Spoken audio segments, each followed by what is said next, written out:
सीधी बात आशुतोष मिश्रा के साथ।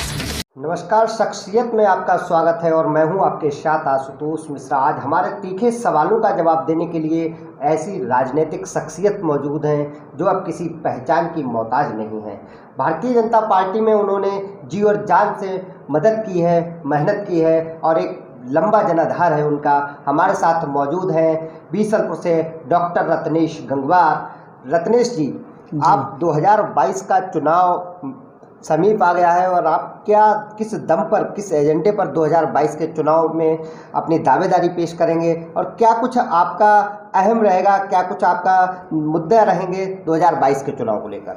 देखिए, मैं भारतीय जनता पार्टी के कार्यकर्ता हूं और लगातार अपने पार्टी के जो भी निर्णय होते हैं उनके तहत काम कर रहा हूं क्षेत्र में।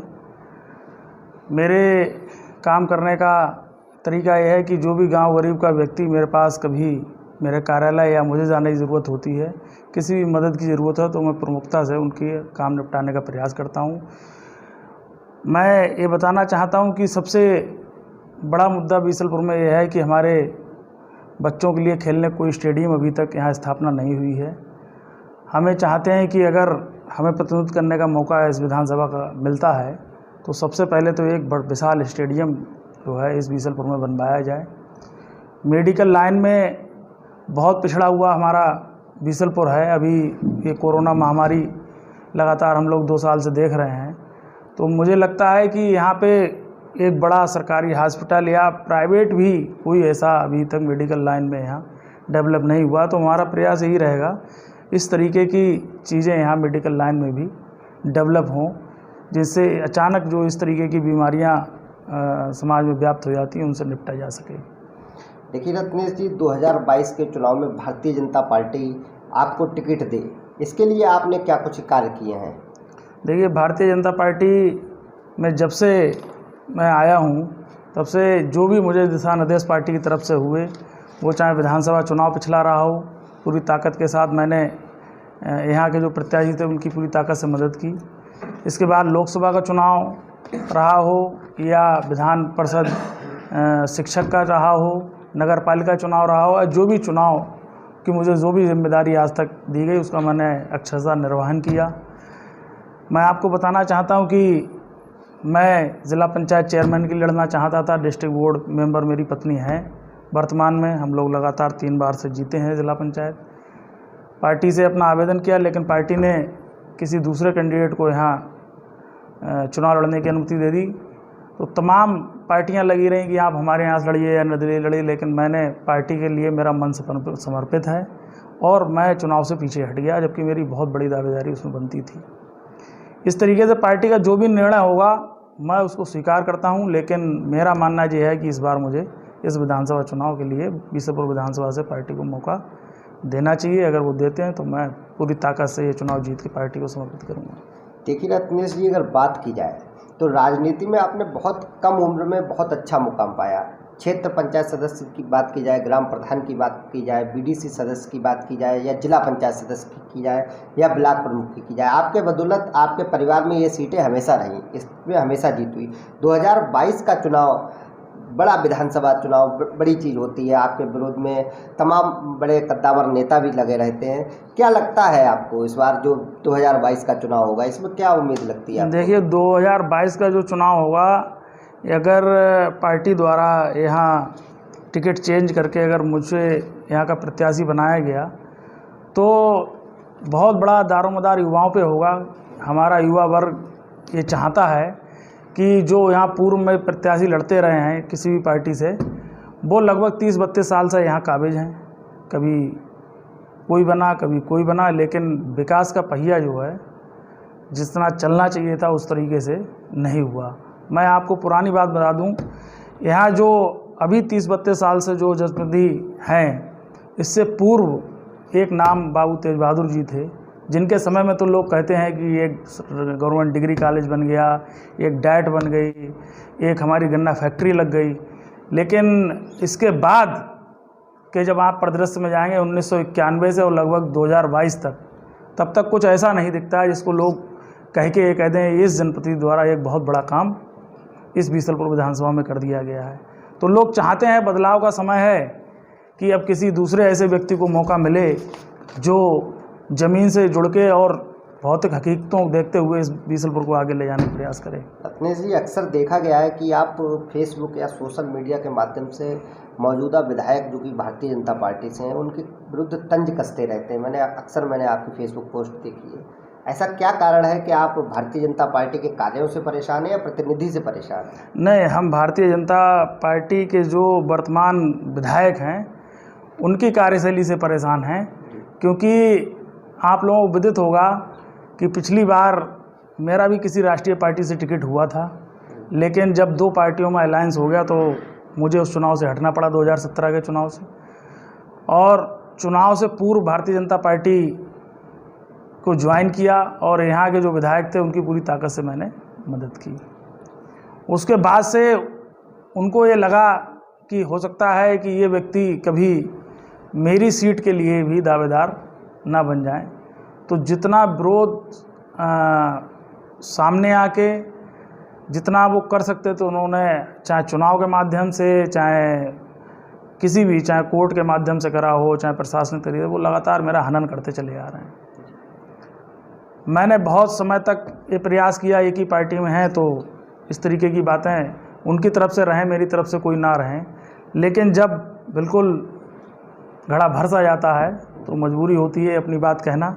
तो मैं उसी पोजीशन पर पहुंच के मैंने उनके संबंध में जो भी बातें कहीं, बाकी अपनी भारतीय जनता पार्टी के साथ हूं और हमेशा रहूंगा। जैसा आदेश होगा पार्टी का, हमेशा साथ हूं। आपके द्वारा तो लिखित रूप से सोशल मीडिया पर किया गया जी, उनके द्वारा कुछ लिखित रूप से उनके द्वारा लिखित रूप से कई बार प्रयास किया। वो एक हाईकोर्ट में याचिका तक हमारे परिवार के खिलाफ डाल के आए, जनहित याचिका अपने नाम से, और उन्होंने मुख्यमंत्री जी को भी अपने नाम से हम लोगों के खिलाफ शिकायतें की हैं, जिनके मैं साक्ष्य मेरे पास हैं। और अगर किसी दिन उजागर करने की ज़रूरत हो तो मीडिया बुला के सारा उजागर करूँगा मैं। रत्नेश जी, 2022 का चुनाव, फिर हम उसी बात पे बात करते हैं कि यहाँ पर कुर्मी प्रत्याशी की अगर बात की जाए तो लगातार जैसे दिव्या गंगवार का भी सुनने में आता है कि वो आपके भारतीय जनता पार्टी से टिकट मांगती नज़र आ रही हैं, और इस वक्त जो मौजूदा विधायक हैं रामसर वर्मा वो अपने बेटे के लिए टिकट मांग रहे हैं। क्या लगता है आपको कि वर्मा वो किसान समाज से हैं, किसानों का वोट कम नहीं है गंगवारों से, और देखा जाए तो इस बार पार्टी का रुझान किसकी तरफ ज़्यादा हो सकता है? देखिए, मेरा मानना ये है कि जहाँ तक वोट बैंक की बात की जाए तो विदित होगा आपको, बीसलपुर विधानसभा कुर्मी बाहुल्य सीट है। यहाँ पे हमारी समुदाय का वोट सबसे ज़्यादा है, उसके बाद सेकंड नंबर की लोध किसान बरादरी है। वो उसमें कहना यह है कि अगर प्रतिनिधित्व का मौका पार्टी हमें देती है, हमारे समाज को देती है, तो हम लोग शायद स्वीकार करेंगे। और किसान समाज की बात आएगी, 4 विधानसभा सीटें, हो सकता है कि पार्टी किसी दूसरी सीट पे उस समाज को मौका दे, क्योंकि ये भारतीय जनता पार्टी है, ये सर्व समाज को लेकर चलने वाली पार्टी है। कहीं किसी समाज को मौका दिया जा सकता है, कहीं पे किसी समाज को मौका दिया जा सकता है। जो भी पार्टी की नीति तय होगी उसको मैं स्वीकार करते हुए उसका अभिवादन करना चाहता हूँ। और आपने एक नाम लिया कि दिव्या गंगवार, तो अभी तक मेरी जानकारी में तो नहीं है कि भारतीय जनता पार्टी से उन्होंने आवेदन किया है, क्योंकि वो रहे भी नहीं हैं कभी। बीएसपी से शायद पिछला चुनाव लड़े थे और तीसरे नंबर पर रहे थे वो। पार्टी आगे, पार्टी हमारी बड़ी है, जो लोग आएंगे उनका स्वागत है। उनको क्या जिम्मेदारी दी जाएगी ये भी पार्टी को तय करना है, हाईकमान को। हम लोग तो पार्टी कार्यकर्ता हैं, पार्टी जैसा आदेश होगा उसका पालन। रत्नेश जी, शिक्षा के क्षेत्र की बात की जाए तो आपने एक बड़ा डिग्री कॉलेज दिया है बीसलपुर के लिए कि बाहर यहाँ की बेटियां हैं और बच्चे हैं वो यहीं शिक्षा प्राप्त कर लेते हैं। आगे अगर आप पर जनता विश्वास कर लेती है और जनता आपको विधायक चुनती है तो आप जनता के लिए क्या कुछ करेंगे ऐसा जो जनता को लगे कि हाँ हमारे विधायक ने कुछ किया है? देखिए, अगर मुझे यहाँ मौका मिलता है, मेरी तो शुरू से एक सोच रही कि अपने बीसलपुर को कैसे संभाला जाए। आपने एक कहा कि मैंने एक डिग्री कॉलेज की स्थापना की, ये बात सच है कि मैं खुद, मुझे अपनी एजुकेशन के लिए मेरे माता पिता ने बरेली भेजा और मैं 96 से कई वर्षों तक बरेली शिक्षा ग्रहण करने के बाद दोबारा मेरी वापसी बीसलपुर हुई। तो मेरा ये मन था कि हमारे बच्चे, चूँकि एक राजकीय डिग्री कॉलेज के अलावा कोई ऐसी संस्था यहाँ थी नहीं, कि बच्चों का पलायन बरेली या दिल्ली या इलाहाबाद, ये सब जो बच्चे हमारे जाते थे, तो बेटे तो चले जाते थे, लेकिन बेटियां जो है इंटर करने के बाद उनकी पढ़ाई रुक सी जाती थी अगर उनको एडमिशन नहीं मिलता था। इस वजह से मैंने एक बड़ी डिग्री कॉलेज की स्थापना की और मुझे लगता है कि हमारी बेटियां आज MA MSc तक के बड़े बड़े कोर्स भी कर पा रही हैं क्षेत्र में रह के। अब अगर मुझे मौका मिलता है तो मेरा एक मन और है कि मैंने देखा ये 2 वर्ष जो कोरोना का समय रहा, तो हमारे बहुत से युवा जो अपने माता पिता को छोड़ के कोई रुद्रपुर जा रहा है, कोई दिल्ली जा रहा है काम करने के लिए, और बहुत कम तनख्वाह में शायद वो लोग वहाँ गुजारा बसर करके जो है, क्योंकि बीसलपुर में मैं मानता हूँ कोई ऐसा रोज़गार नहीं है कि ये पलायन रुक सके।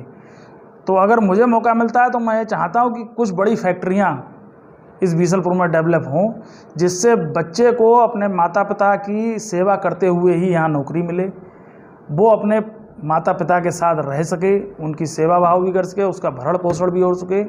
ये एक विशेष मुझे समझ में आया, क्योंकि मैंने खुद देखा है उस दौरान कि बसों की बसें बीसलपुर वापस आ रही थीं, कभी कहीं से उस कोरोना के दौरान।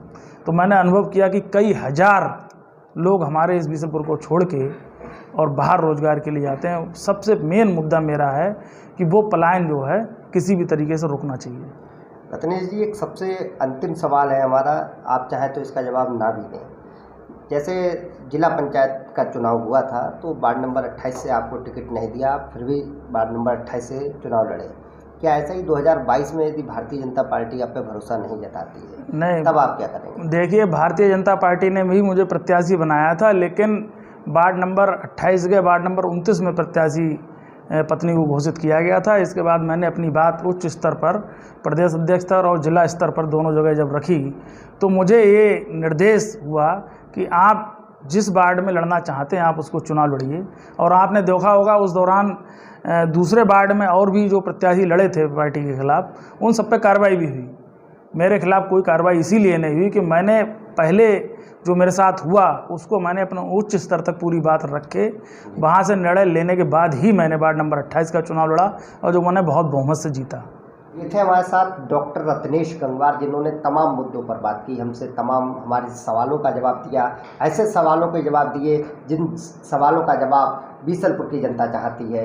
तो मिलते हैं फिर किसी अन्य शख्सियत के साथ, तब तक के लिए आप हमारा चैनल इसी तरह देखते रहिए और हमारे चैनल को यूट्यूब पर सब्सक्राइब करिए।